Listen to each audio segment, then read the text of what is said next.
नमस्कार, मेरा नाम है विनायक और आप मुझे देख रहे हैं मेरे channel guy of Fortune intuitive reads पर। तो आज का ये वीडियो बहुत ही ज़रूरी है क्योंकि हम सभी के मन में चाह होती है कि हम पैसे कमाएं, ग्रो करें, सेव करें, लेकिन बहुत कम लोग इस काम को कर पाते हैं। बहुत ही लोगों को संघर्ष करना पड़ता है इस काम को करने के लिए, क्योंकि लक्ष्मी का स्वभाव जो है वो बहुत चंचल होता है।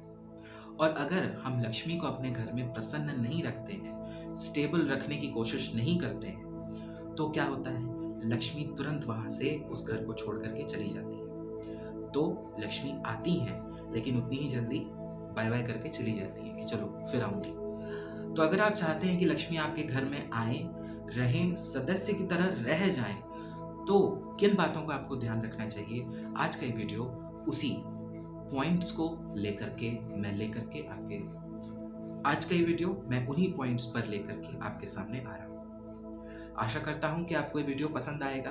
और अगर आप मुझे पहली बार देख रहे हैं या मुझे आपने अभी आप देखते आ रहे हैं मुझे और अभी तक इस चैनल को सब्सक्राइब नहीं किया है, तो सब्सक्राइब ज़रूर कर लें ताकि आप ऐसे ही और नए वीडियोस देख सकें, पहले देख सकें, उनके नोटिफिकेशंस आप तक पहुँच सकें, क्योंकि मैं ऐसे ही अलग अलग टॉपिक्स के ऊपर वीडियोस जो है कि डेली बेसिस पर अपलोड करता रहता हूँ आपकी इन्फॉर्मेशन बढ़ाने के लिए, आपकी spiritual awakening, spiritual enlightenment and specially आपके फॉर्च्यून को एनहांस करने के लिए, क्योंकि मैं हूँ गाय फॉर्च्यून। तो इस वीडियो को आगे बढ़ने से पहले लाइक भी ज़रूर करिएगा और आइए शुरू करते हैं।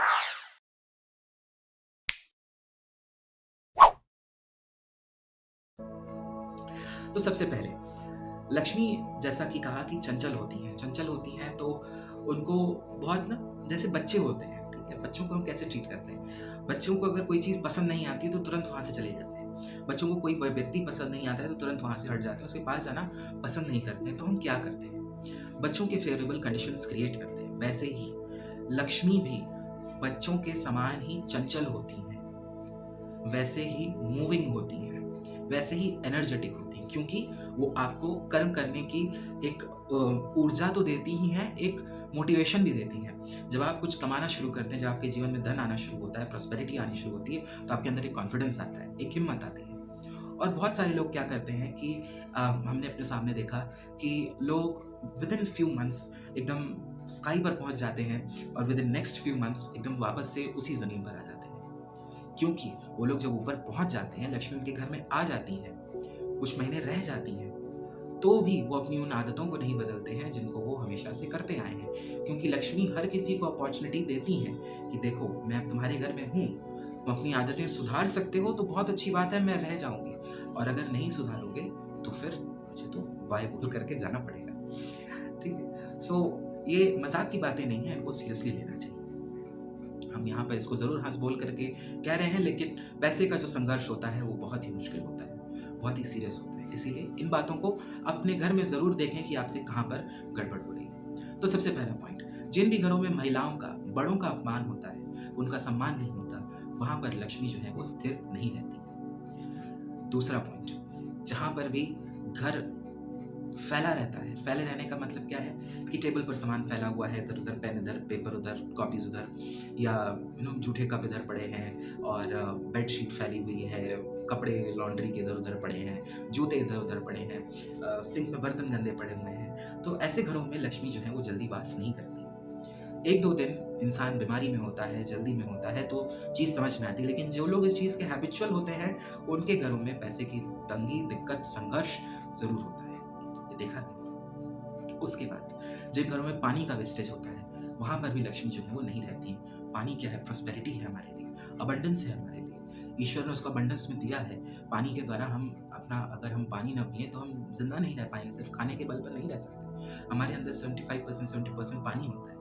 पानी एक बहुत ही इंपॉर्टेंट एसेट है हमारे लिए, जैसे लक्ष्मी एक एसेट है, लक्ष्मी एक प्रॉपर्टी है, धन एक प्रॉपर्टी है, वैसे ही पानी भी एक प्रॉपर्टी है। जो लोग इसका वेस्ट करते हैं, वेस्टेज करते हैं, उन लोगों को जो है कि लक्ष्मी उनके घर में नहीं टिकती है। इसके बाद जिन लोगों के मेन डोर, घर के जो मुख्य द्वार होते हैं, मुख्य द्वार का मतलब कि आपका वो जो बाउंड्री का मेन गेट वाला नहीं, जो लोग बंगलोज़ में रहते हैं, उनका वो मेन गेट नहीं, बल्कि जो आपके घर के मेन एंट्रेंस होता है, वुडन का जनरली लोगों का होता है। वो अगर साफ़ नहीं है, उसपे धूल है बहुत, जाले लगे हुए हैं और टाइल उखड़ रहा है, फर्श ठीक नहीं है, सीलन हो रही है, लकड़ी कहीं से उखड़ रही है, कुछ हो रहा है। ऐसे ऐसे द्वार पर अगर आपका कोई मेहमान आए, क्या वो खुश रहेगा? वैसे ही लक्ष्मी भी है, जब वो आपके घर में एंटर करती हैं, तो उनको ये चीज़ अच्छी नहीं लगती। किसी भी मेहमान को नहीं अच्छी लगेगी। क्या आपको अपने घर में ऐसे देख कर के अच्छा लगता है? नहीं।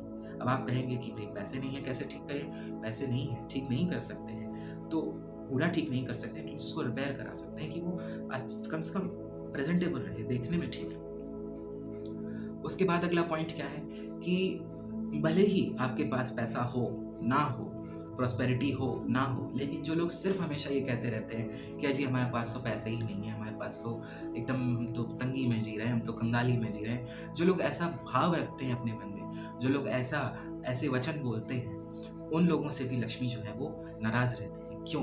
क्योंकि अगर नहीं है, तो उसको पॉवर्टी थिंकिंग में नहीं जीना चाहिए। ये सब थिंकिंग माइंडसेट है। लक्ष्मी आ भी जाती हैं जिन लोगों के पास, वो क्या करते हैं, हमारे पास ये नहीं, हमारे पास वो नहीं, हमारे पास वो नहीं। उनके अंदर ग्रैटिट्यूड नहीं होता है, कृतज्ञता नहीं होती उस चीज़ के लिए कि हाँ, हमारे पास ये है, भगवान कर दिया हमारे पास ये है। जिनके पास नहीं है, एटलीस्ट उनके पास घर पे छत है, कुछ नहीं तो खाने के लिए 2 वक़्त की रोटी है। तो जिन लोगों के अंदर इस चीज़ का ग्रैटिट्यूड नहीं होता है, उन लोगों से लक्ष्मी हमेशा नाराज़ रहती है और उनको उनके जीवन में एंटर करने से थोड़ा-सा झिझकती हैं। तो इसीलिए पैसा हो, ना हो, प्रॉस्पेरिटी हो, ना हो, डज़ नॉट मैटर। आपके पास कुछ भी है, उसके प्रति यूनिवर्स का, ईश्वर का, लक्ष्मी का आभार जो है कि वो होना चाहिए। अगला पॉइंट क्या है? अगला जो बहुत ही इम्पोर्टेंट चीज़ है वो ये है कि जो लोग हमेशा दूसरों से जलते हैं, कुढ़ते रहते हैं, उन लोगों से भी लक्ष्मी जो है वो बहुत खुश नहीं रहती है। खुश तो बिल्कुल ही नहीं रहती। क्यों? क्योंकि आपके पास जो है नहीं है, कोई बात नहीं, आप दूसरे से जल रहे हैं, वो उसकी मेहनत है, वो उसकी कमाई है। भले जैसे भी उसने किया हो, बट उसकी कमाई है, वो उसने कमाई है। तो जो लोग भी दूसरों से जलते हैं, कुढ़ते हैं, जो लोग दूसरों के प्रति द्वेष रखते हैं, उन लोगों से भी लक्ष्मी जो है वो रुष्ट होती है, नाराज़ होती है। अब बात करते हैं कि लक्ष्मी को अपने घर में अगर स्थिर करना हो, तो क्या करना चाहिए? किस तरह से आप लक्ष्मी को अपने घर में जो है वो स्टेबल करते हैं? तो सबसे पहले जैसा कि कहा कि लक्ष्मी का स्वभाव है चलते रहना, चंचल रहना। ऐसे में घरों में या आपकी जो तिजोरी है, बहुत लोग तिजोरी में लक्ष्मी की मूर्ति रखते हैं, लक्ष्मी जी की फ़ोटो रखते हैं या अपने पूजा स्थान में रखते हैं। वहाँ पर लक्ष्मी हमेशा बैठी हुई मुद्रा में होनी चाहिए। बैठी हुई मुद्रा में और उनके हाथों से पैसे या गोल्ड कॉइन्स गिरते हुए या कुछ भी आशीर्वाद निकलता हुआ ऐसा होना चाहिए कि स्थिर हैं वो आपके घर में, खड़ी नहीं है, चल नहीं रही है। ऐसा क्यों? क्योंकि चलने का काम कहाँ होता है? बिज़नेस में। कोई बिज़नेस है किसी का, कोई मान लीजिए कोई किसी तरीके का व्यापार है। व्यापार में लक्ष्मी का आना-जाना होता रहना चाहिए, लक्ष्मी एक जगह बैठ नहीं सकती है। तो व्यापार स्थल पर जो आपका कोई कैश काउंटर है या जो आपका कोई बिज़नेस का ऑफ़िस है, वहाँ पर आप लक्ष्मी की खड़ी मुद्रा में आप उनकी तस्वीर या उनकी मूर्ति लगा सकते हैं। लेकिन घरों में जहाँ पर फाइनली पैसा तो घर में ही आता है, घर में ही रखा जाता है, स्टोर किया जाता है, घर के पर्पज़ के लिए आप कमाते हैं। तो फाइनली जो है घरों में ही घरों में जो है वो बैठी हुई लक्ष्मी जो है वो होनी चाहिए, खड़ी हुई नहीं होनी चाहिए। दूसरा क्या है? दूसरा जो पॉइंट है कि अगर आप सिर्फ़ लक्ष्मी जी की पूजा करते हैं, नारायण की पूजा नहीं करते हैं, विष्णु जी की पूजा नहीं करते हैं, ऐसे घरों में भी लक्ष्मी जो है वो मतलब रहती हैं बट उतने खुशी से नहीं रहती। क्यों? लक्ष्मी नारायण इन दोनों को epitome of commitment and epitome of loyalty and love, ठीक है? दोनों में बहुत ही प्रेम भाव, समर्पणता, कृतज्ञता, एक दूसरे के प्रति झुकाव, लगाव बहुत है और एक दूसरे के प्रति सम्मान भी बहुत है। आपस में हस्बैंड वाइफ का रिलेशन जो है वो बताया जाता है पति पत्नी का। तो अगर आप सिर्फ किसी की वाइफ को इनवाइट करें, हस्बैंड को ना इनवाइट करें, तो क्या वाइफ आना पसंद करेंगी? वो आ तो जाएंगी लेकिन उनको ये लगेगा ना कि मेरे हस्बैंड को क्यों नहीं इनवाइट किया, क्यों नहीं उसने किया। उसी तरीके से लॉजिकली हर चीज़ के पीछे एक लॉजिक होता है, आप उसको लॉजिक को समझने की ज़रूरत होती है। तो साथ में विष्णु जी की भी पूजा होनी चाहिए। विष्णु लक्ष्मी साथ में बैठे हों या अलग-अलग फ़ोटोज़ में हों, साथ में रखे हों और ये किसी कपड़े के थ्रू या किसी दुपट्टे, चुन्नी या किसी धागे के थ्रू दोनों जो है आपस में जुड़े रहें। इस तरीके से इन आपको अपने घर में लक्ष्मी स्थिर करनी चाहिए। तीसरा क्या है कि घर का मेन डोर हमेशा साफ रखें। अगर सजा कर नहीं रख सकते हैं, सजाने का मतलब ये नहीं कि हमेशा उस पे लाइट्स जलती रहें, हमेशा फूल लटके रहें, नहीं। आजकल मार्केट्स में बहुत ही हल्के और मतलब जिसको कह सकते हैं डेली डेली यूज़ के तोरण, बंधनवार इस तरीके की चीज़ें मिलती हैं। तो वो आप मेन डोर पर हमेशा लगा करके छोड़ सकते हैं, एक हल्का-सा, जिससे कि एक वेलकमिंग जेस्चर है। उसके बाद घर के मेन डोर्स पर दोनों तरफ जो है कि स्वास्तिक का चिन्ह बनाया जा सकता है। स्वास्तिक का चिन्ह जो है वो भी गुड वाइब्स को, प्रॉस्पेरिटी को घर में वेलकम करता है, घर में इनवाइट करता है। तो ये कुछ चीज़ें हैं। साथ ही साथ जैसा कि पहले बताया, जो आदतें बताई कि महिलाओं का सम्मान नहीं, पानी का वेस्टेज, इन चीज़ों को भी अगर आप सुधार लेते हैं तो भी लक्ष्मी जो है आपके घर में स्थिर हो जाती है। लेकिन लक्ष्मी घर में बैठे हुए पोजीशन में होनी चाहिए। अगर आप नारायण को साथ नहीं रख सकते, उनकी सेवा नहीं कर सकते हैं, तो ऐसा मान करके कि वहाँ पर वो उनके साथ हैं, इस तरह से उनकी पूजा करनी चाहिए और लक्ष्मी जी जो है वो बैठी हुई स्टेज में होनी चाहिए। तो आज की इस वीडियो में आपने जाना कि लक्ष्मी किन घरों में रहना नहीं पसंद करती हैं, स्टेबल नहीं रहती हैं और किस तरह से आप लक्ष्मी को अपने घर में स्टेबल कर सकते हैं। अगर आपको ये वीडियो पसंद आया हो तो इसे लाइक ज़रूर करें और कमेंट करके अपना एक्सपीरियंस ज़रूर बताएं कि आपको इस वीडियो में क्या अच्छा लगा या क्या ऐसा एक पॉइंट था जो जिससे आप एग्री आपको नहीं हुआ। कंस्ट्रक्टिव एंड क्रिटिसिज्म हर तरीके का वेलकम होता है। साथ ही साथ अपने फ्रेंड्स एंड फैमिली के साथ शेयर करें। ये एक छोटी-छोटी चीज़ें हैं जो कि हमें अपनी लाइफ में जानने की ज़रूरत होती हैं। बहुत बड़े चेंजेस नहीं होते हैं, बहुत बड़े बदलाव नहीं होते हैं। छोटी-छोटी चीज़ें करके भी आप अपने जीवन में बड़े बदलाव जो हैं वो देख सकते हैं। तो आज के इस वीडियो में इतना ही। मैं आपसे मिलूँगा अगले वीडियो में, तब तक के लिए धन्यवाद। Lots of love, blessings and light to all of you. Thank you so much.